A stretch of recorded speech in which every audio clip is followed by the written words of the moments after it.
పాలమ్మిన పూలమ్మిన కష్టపడి పైకొచ్చిన అని డైలాగులు కొట్టే మాజీ మంత్రి మల్లారెడ్డిని వివాదాలు చుట్టుముడుతున్నాయి.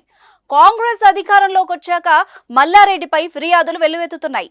ప్రధానంగా భూ కబ్జా కేసులు ఆయన్ను వదలడం లేదు. అనేక ఆరోపణలు ఎదుర్కొంటున్నారు.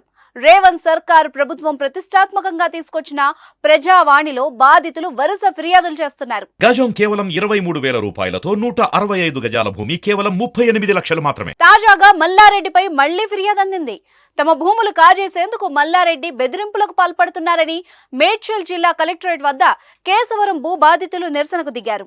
మూడుచింతపల్లి మండలం కేసరం గ్రామ పంచాయతీ పరిధిలోని సర్వే నెంబర్ 33, 34, 35 గిరిజన భూముల్ని మల్లారెడ్డి కబ్జా చేశారన్న ఆరోపణలున్నాయి. వారసత్వ హక్కుదారుల్ని పక్కన పెట్టి బినామీలతో బేరసారాలు చేసి పక్కా ప్లాన్తో భూమిని కాజేశారంటూ బాధితులు కలెక్టరేట్లో జరిగిన ప్రజావాణిలో ఫిర్యాదు చేశారు. తమ వద్ద ఉన్న ఆధారాల్ని అధికారులకు సమర్పించారు. తమకు న్యాయం చేయాలని గంగారాం భార్య మోతి పంటి శ్రీనివాసరెడ్డిలు కోరారు. ఇప్పటికే భూ కబ్జా కేసులో మల్లారెడ్డిపై కేసు నమోదైంది.